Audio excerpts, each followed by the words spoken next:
ভারতের কাছে বারে বারে ল্যাজে গোবরে হয়েছে নিজেদের দেশের মধ্যে স্বস্তিতে নেই পাকিস্তান। আর যে সমস্ত কারণে পাকিস্তানের রাতের ঘুম উড়েছে তার মধ্যে অন্যতম হচ্ছে বালোচরা। এবার ফের একবার পাকিস্তানের টার্গেট জাফর এক্সপ্রেস। মঙ্গলবার পাকিস্তানের সিন্ধ বালুচিস্তান সীমানার সুলতানকোট এলাকায় হামলার মুখে পড়ল ট্রেন। রেলের লাইনে বিস্ফোরক বেঁধে রাখা ছিল। বিস্ফোরণের অভিঘাতে লাইন থেকে ছিটকে পড়ে কোয়েত্তাগামী জাফর এক্সপ্রেসের একাধিক কামরা। সংবাদ মাধ্যম সূত্রের খবর, প্রাথমিকভাবে একাধিক যাত্রী জখম হয়েছেন। ক্ষতির পরিমাণ এবং হতাহতের সংখ্যা এখনো স্পষ্ট নয়। স্থানীয় সংবাদ মাধ্যম সূত্রের খবর, উদ্ধার কাজ শুরু হয়েছে। ঘটনার দায় স্বীকার করেছে বালোচ রিপাবলিকান গার্ডস। এক বিবৃতিতে তারা জানিয়েছে, শিকারপুরে জাফর এক্সপ্রেসে বিস্ফোরণের দায় আমরা স্বীকার করছি। বালোচ রিপাবলিকান গার্ডসের মুক্তিযোদ্ধারা শিকারপুর এবং জ্যাকোবাবাদের মাঝামাঝি সুলতানকোটে রিমোট নিয়ন্ত্রিত আইডি বিস্ফোরণের মাধ্যমে জাফর এক্সপ্রেসকে টার্গেট করে। ট্রেনটিতে এমন এক সময় আক্রমণ করা হয় যখন দখলদার পাকিস্তানি সেনাবাহিনীর সদস্যরা ট্রেনে ভ্রমণ করছিলেন। বিস্ফোরণের ফলে বেশ কয়েকজন সেনা নিহত এবং আহত হয়েছেন এবং ট্রেনের 6টা বগি লাইনচ্যুত হয়েছে। বিআরজি এই হামলার দায় স্বীকার করেছে এবং ঘোষণা করেছে যে বালুচিস্তানের স্বাধীনতা না আসা পর্যন্ত এই ধরনের অভিযান অব্যাহত থাকবে। উল্লেখ্য, এর আগেও হামলা চালানো হয়েছে জাফর এক্সপ্রেসে।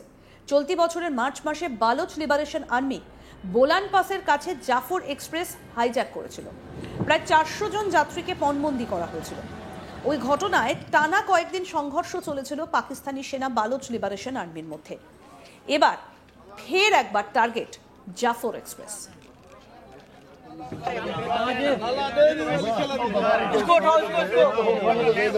पहले इन दोनों को लेके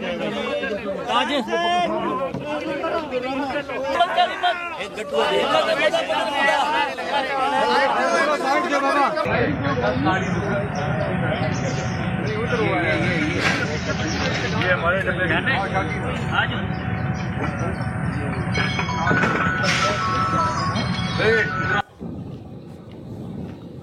नंबर पड़ता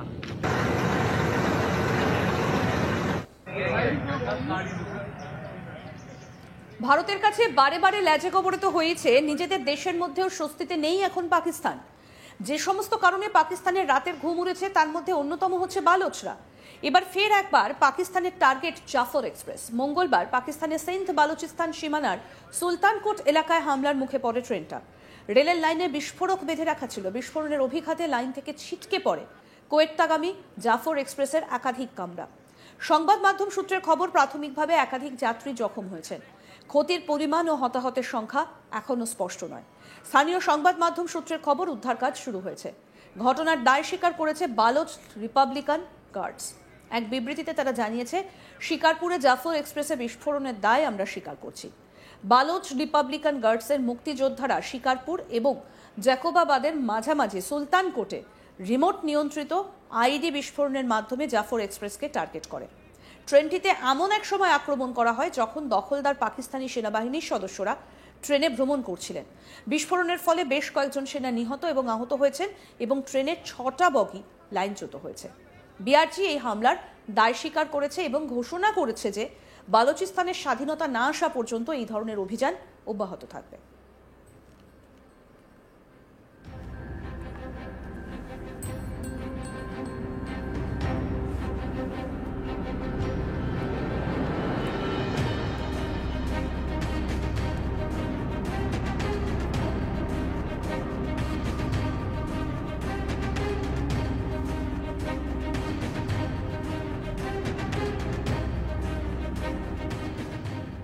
উল্লেখ্য, এর আগেও হামলা চালানো হয়েছে জাফর এক্সপ্রেসে। চলতি বছরের মার্চ মাসে বালোচ লিবারেশন আর্মি বোলান পাসের কাছে জাফর এক্সপ্রেস হাইজ্যাক করেছিল। প্রায় 400 জন যাত্রীকে পণবন্দি করা হয়েছিল। ওই ঘটনায় টানা কয়েকদিন সংঘর্ষ চলেছিল পাকিস্তানি সেনা বালোচ লিবারেশন আর্মির মধ্যে। আর এবার ফের একবার টার্গেট জাফর এক্সপ্রেস। पहले इन दोनों को लेके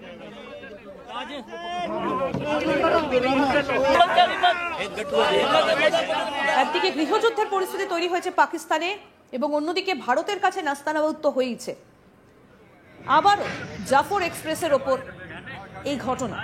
গত মার্চে জাফর এক্সপ্রেসকে হাইজ্যাক করা হয়েছিল, কিন্তু আবারও সেই জাফর এক্সপ্রেস, অর্থাৎ ঘরে বাইরে এই মুহূর্তে বিধ্বস্ত পাকিস্তান। আরও আপডেট পেতে দেখতে থাকুন আজ তাক বাংলা। সাবস্ক্রাইব করুন, নোটিফিকেশন পেতে বেল বাটন অপশন প্রেস করুন।